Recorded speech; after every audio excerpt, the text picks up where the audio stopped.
is small, so if you see me squinting, it's because I can't really see it. But adding and subtracting within 30 in our standard and I can statement.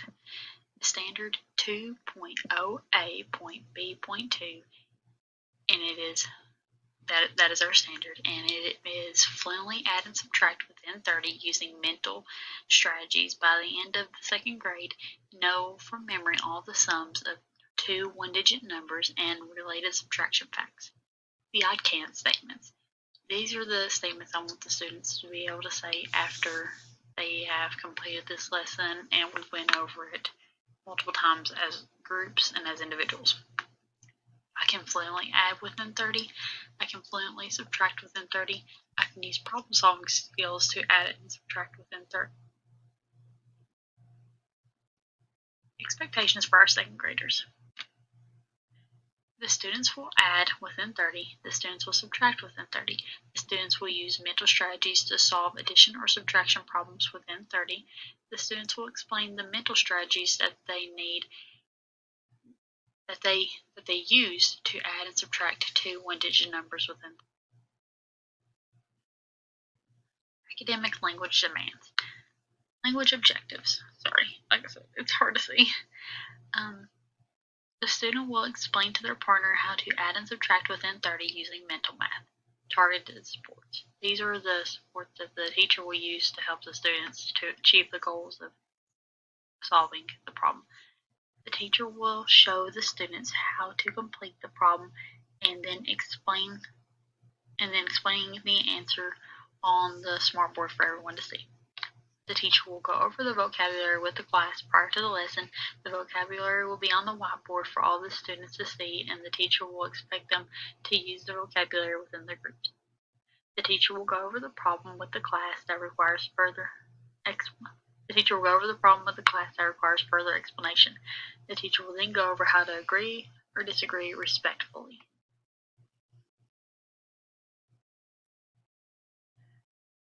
The higher order thinking questions. These are the questions I want the students to think about while working on their assignments. So, what is the best way to learn how to subtract mentally? What is the best way to learn how to add mentally? What subtraction? What strategies help you? Oh my gosh, I can't see that. Oh, but it says, I'm blanking. What strategies help you in adding and subtraction two numbers together? Sorry, I had no idea my little screen was going to be there covering that. But those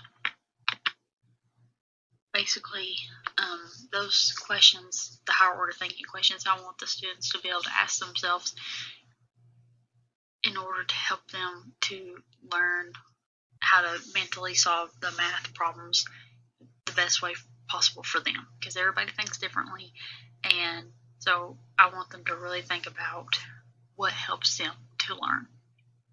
The materials required for the class: math book and Chromebook, which will be provided by the school; scratch paper for the students who need extra room to work out problems; pencil and eraser, and an open mind ready to start the day off great. This one's going to be hard to read. The start of class. The students will come into class with the smart board turned on, and it will have a list of things that they need to have out and keep on their desk. It will also have the bell ringer, better known as the problems of the day. This will include two math problems that resemble their homework problems. They will work on this independently for the first 7 to 10 minutes, depending on the length of the problems, and then we will review together as the class at the end. Management of the lesson, or management within the lesson. This is basically the transitions I will use to keep the flow of the class going, because if the students get off track even just a little bit, it's so hard to get them back on track. So this is just the transitions I will use to keep the momentum. Using transitions such as timers or music to indicate that the specific task has ended. The teacher will also give the students a 2-minute warning at the end of every lesson so they can wrap it up. I am so sorry. I had to retake this video because I accidentally paused it. So, instructional procedures. Where was I at? Okay. The The teacher will then instruct the students to open their math books. The teacher will then review over the lesson the book has for them. The teacher will start to solve the math problems with the students, calling on them one at a time to see how they would mentally solve it. Management for this lesson. This is basically the transitions I said previously with the timers and the 2-minute warning. The teacher will, and I know you can't see it because of my face, but I've read this so many times I know what it says. Once the students have completed the worksheet, the teacher will have them to sit quietly and review over their work to make sure they've got it all correct.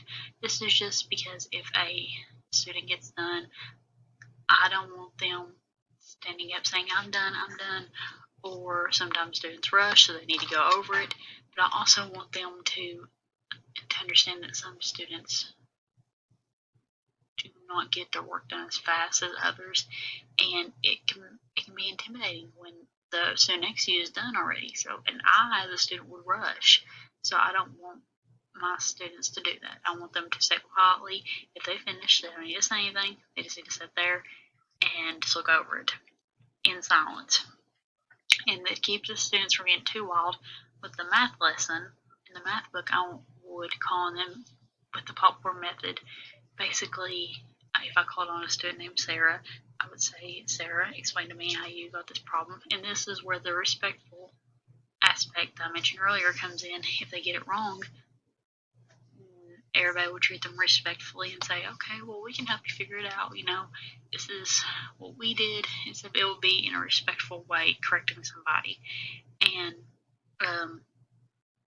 then Sarah, when she's done, she'll get to call on somebody. So it's the popcorn. Okay. Give me 1 second. I think I'm going to have to pause it again because I think it only let me do this once live. So give me 1 second. Okay. Closing the lesson. Lastly, the teacher will allow the students to work on a math lesson on the computer. That requires them to make it past a specific score before they continue. The teacher will be walking around the room helping any students who require assistance. They will be required to have at least a 90 on the lesson as an exit ticket. For any students who have a 504 IEP or a learning disability, the expectations will be altered based on their needs. So I know that if any student who has a learning disability, I will not expect them to have a 90. Like I said, I will alter it based on what they need. So if the best that they can do is a 70, well, I'm fine with a 70. If the best that they can do is a 30 or 40, that's fine. That I will not hold them to the same standard as somebody who does not have a learning disability. That is not fair. The same transitions, the music or timer, the 2-minute warning. But it differs with the teacher if the teacher is busy helping another student, the students with the problem may ask a student beside them for assistance. But if it gets too loud, the teacher will give them a warning. But if it continues, they'll have to walk during recess. So you just give them a warning. If they don't listen, you got to hold them accountable. I'm going to pause it one more time. I'm sorry.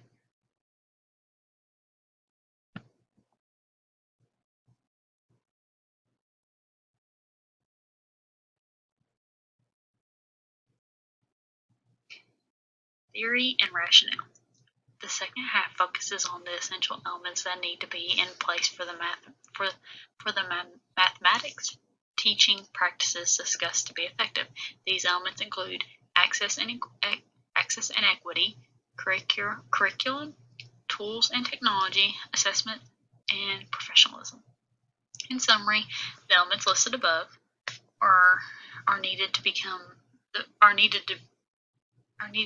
the focus in order to teach the practices that were being discussed. Thank you.